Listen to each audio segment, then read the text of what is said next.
Greetings viewers and welcome to what may possibly be a controversial video. I know the hot button topic of pistol braces is a big issue for many people right now. Everybody has their own thoughts and opinions on it and ways to handle it and what should and shouldn't be done. However, just because your opinion differs from somebody else does not mean either party is right or wrong. Everybody's got their own way that they're going to go around doing things. So this video today is specifically regarding using weapons that may not have a pistol brace attached. Perhaps you decided you didn't want to go the route of registering it as an SBR. You just decided, you know what, I'm going to take the pistol brace off and maybe at a later date I'll register it once everything calms down, or if things get reversed and the pistol braces are back to being acceptable for use again for the third time, then it won't be an issue either. But for now, let's just say you took the brace off just to be safe, and now you feel like maybe you have a giant expensive paperweight on your hands. And I'm here to tell you that that's not the case. There are multiple options that you still have for being able to, maybe not as effectively as a weapon with a stock or a brace attached that you can shoulder and have those extra points of contact, but more effective than just sitting there collecting dust. What I have here in front of me today and that I'm going to be using for the demonstration, this is my MPX. You've seen this previously in the video regarding subguns and PCCs. As you notice, I have taken the stock off of it for the demonstration today. It's very easy to do. This particular weapon does not have a buffer tube as part of its recoil system. I do have a pistol brace tube that I will be attaching when I get to that portion to help those of you that may be looking at the video thinking, well, it doesn't have a buffer tube, that doesn't help me. Well, I've got that option available for you. And I've also got a sling here to show you something neat that you may or may not be aware of. So I'm just going to kind of go over the different methods that you can utilize, and then we'll actually head out to the range and show you them in practice. So as of, again, right now, we have no pistol brace, no stock, no buffer tube, no nothing sticking out of here. There's a lot of weapons that you may encounter that act like this. They're not all pistol caliber. CMMG has the Descent, which you can get in 5.56, 300 blackout, as well as the SIG MCX series of weapons. They do not use a buffer tube, and those are you can get those in rifle caliber. Before you poo-poo on that and just say that, oh, this only applies to things like the Kriss Vector and the Scorpion and, you know, maybe like a Saiga 9 or something, that's not true. All the things that I'm going to talk about are just as useful for PCCs or subguns as they are for rifle caliber weapons. Obviously, as it sits right now, I have a chamber flag in here. This weapon has been cleared safe. There is no live ammunition anywhere near me. So as it sits, this is considered just a pistol. Theoretically, you could get your two-handed grip, extend it out in front of you, and shoot it that way. Being that this gun is as small and as light as it is, that may be a possibility for you. It's not going to be comfortable, probably not practical, but it is an option if you're just determined on shooting it.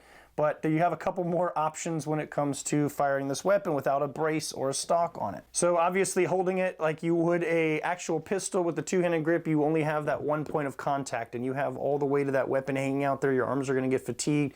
This is a lighter weapon that's not a rifle caliber, so you start doing that with something a little bit beefier and heavier with heavier ammo in it. It's going to be a little bit harder to hold out there for longer, and definitely not easy to control for recoil. So basically, your best bet's going to be to throw that second hand up there. Use this forend for what it's designed for. Give it a little bit of pull forward. You can shoot basically from any position here. You can hold it down by your hip and shoot. You can hold it up here. Ideally, if you've got some sort of optic or sighting system on it, you're going to want to present the weapon two-handed out in front of you, centered in your vision. You can keep both eyes open so you can see everything that's going on around you, as well as get a visual of your dot through your optic. Now, you are losing, again, that third point of contact by not having a stock or a brace, so there is going to be a little bit of wobble if you try and do too much rapid fire. Depending on the caliber of the weapon and or the muzzle device that you have on there, it may get a little bit more squirrely than others. Maybe some slow fire or a couple double, triple taps is going to probably do you good, and then beyond that, again, depending on what you're shooting, you may be struggling a little bit. So we want to give some more support or stabilization to this weapon. So one of the things that you can do, and it's going to depend again on your weapon and how you're able to do this, but I have a sling here. This one uses a QD mount. The SIG MPX here has a QD attachment right up under here where a buffer tube would be coming out. Things like the MCX or other weapons may have a QD mount here on the side of the receiver, or depending on if you have a plate here right where your buffer tube comes out, there may be a little ring to clip onto or a QD mount underneath somewhere. So it's going to require some sort of sling attachment on the rear of the weapon here.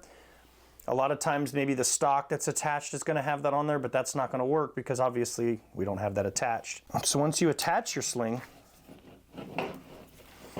what you're going to do is you put it on, and this is going to work for a single point sling, and you're not going to want it as loose as it normally would, where you would let this weapon hang so you have room for that stock so you can bring it up and present it.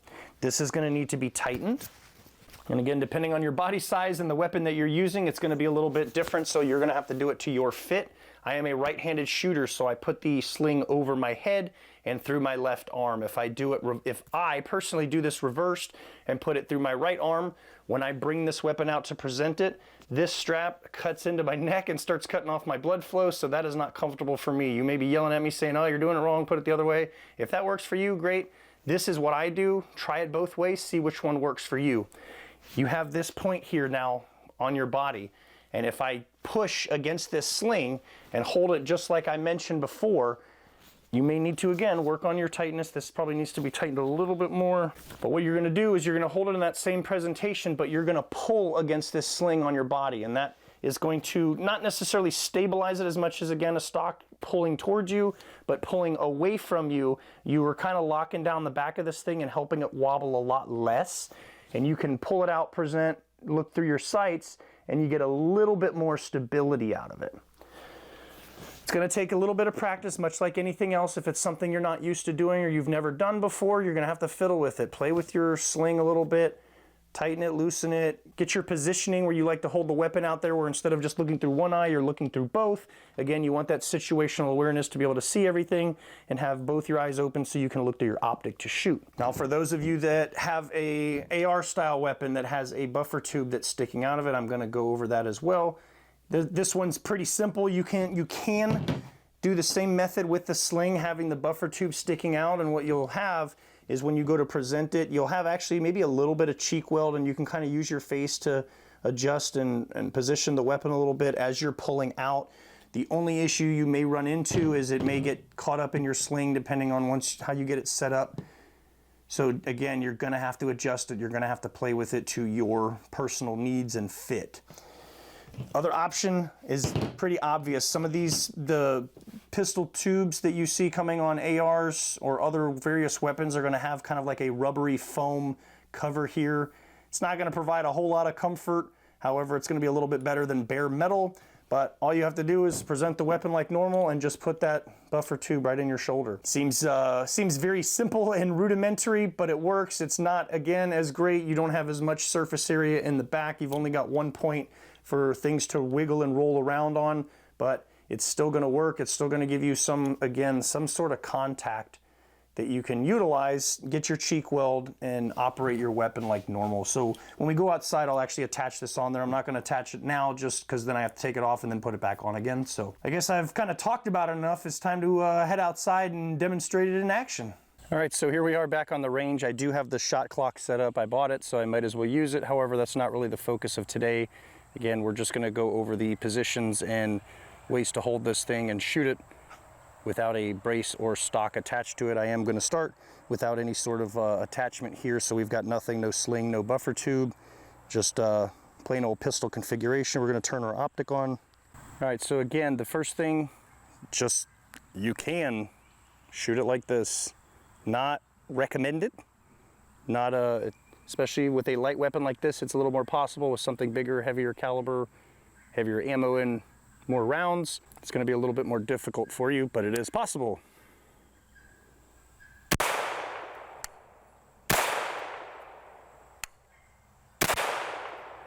Again, you've got a lot more movement in the weapon. You don't have that other position back here. You also don't have any assistance here. So by putting my hand on the foregrip and pulling forward, I'm able to get a little bit more stability on this thing. Even for a 9mm, this thing's still going to jump around a lot. You're not going to have a lot of control. You're not going to be rapid firing this thing. One thing that you can do, again, you can shoot from the hip, but this is not recommended if you're trying to make any sort of accurate shot. You're not going to take a hostage shot like this, or at least I would not recommend it. Perhaps you're in close quarters and you can do what's called point shooting. You got your finger indexed off of the trigger. You know where your finger's pointing. You can orient it towards your target and fire from the shoulder. Probably the more tucked in, the better. You're having a little bit more stability. You can also shoot down here from the hip.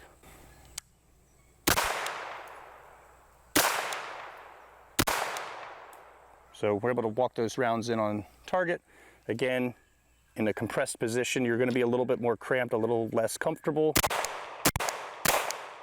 But again, more rounds on target, you're still able to direct them. Again, you're just not going to be as accurate. So definitely not the recommended of the methods I'm going to show you. So now we're going to go ahead and put the sling on and try that. So like I mentioned, I am a right-handed shooter. So I've got my sling cinched down to where I want it. I'm going to take my left arm, put it through, run it over my head. So even more tight with the Ear Pro on.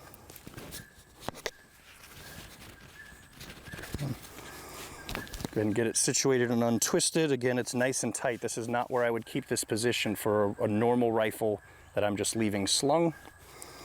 So I have cinched it down quite a bit. So I've got it attached. I can still leave it slung, but again, we're making up for that extra distance that the stock is not there. All right, let's go ahead and use the shot clock on this one just for the heck of it, right?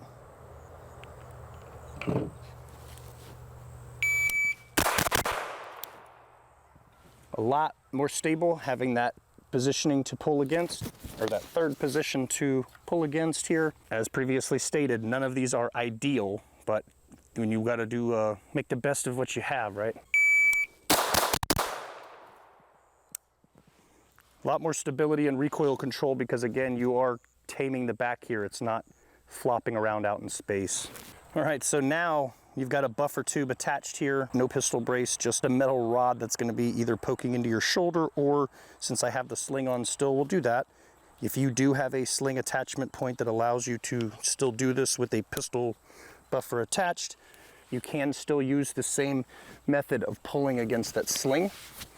But then you have the added benefit of having the ability to put your cheek on here. And as I'm holding it like this, I can direct the weapon, move my head around, still have control over it, and I have another point of contact being my face as well as the sling in both hands. Much better having those extra points of contact. Again, not ideal. All right, so now let's say you don't have a sling attachment at the rear of the weapon here. You were using the one that was on the pistol brace that is now removed, so all you've got is this metal tube. Now, I'm gonna leave the sling on, but I'm not gonna use it for anything. And all I'm gonna do is I'm just gonna use this tube as my stock. And again, not comfortable, not ideal. Those rubber padded ones, definitely a little bit better than bare metal against your shoulder, but also bare metal against your shoulder is better than absolutely nothing, and this weapon just floating out in space there. The tube's a little bit shorter than a stock would be, so you are gonna be pulling it in a lot tighter.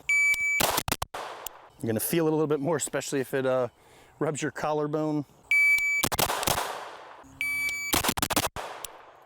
So same thing as before, without even putting this in my shoulder, I'm just gonna hold it out. It's obviously gonna be wiggling and maybe a little bit more of a distraction. It's gonna block some more of your view while you're holding it out there. Not recommended, but if you have a fixed buffer tube, you have to have it as part of your recoil system. You don't have a choice. There's not really a whole lot you can do about it. Very unwieldy and wobbly, not my first choice. All right, so like I said, none of these options are ideal. Obviously, we would all love to be able to just throw a stock on there and shoot it like a normal weapon. That's not going to be possible for some or all people. So this was just a quick video to give you some ideas and just kind of keep your hopes up a little bit. So again, you don't think that you just have a paperweight until either something's decided or it's not, or you can get rid of it and offload it and get something else. So it is still usable, it's still viable, it still works. Don't give up hope. I'm with the rest of you, I get it. I'm not really sure how having something back here makes this more concealable or more of a threat than this. I don't get it. Again, the people that make the rules usually have no clue what they're talking about. So take that for what it's worth. I'm on your side. But with that, I am gonna call the video while we're still out here on the range and I'm sweating my biscuits off. So if you've made it this far, thanks for watching. Hopefully you found something useful or educational in the video and you can apply it. Again, if it's not your normal tactics or manual of operation when you're shooting, it's gonna take practice. If you're gonna use any of these techniques, practice, practice, practice, just like anything else. and you'll get better at it over time. So just keep up with it and take care. We'll see you in the next video.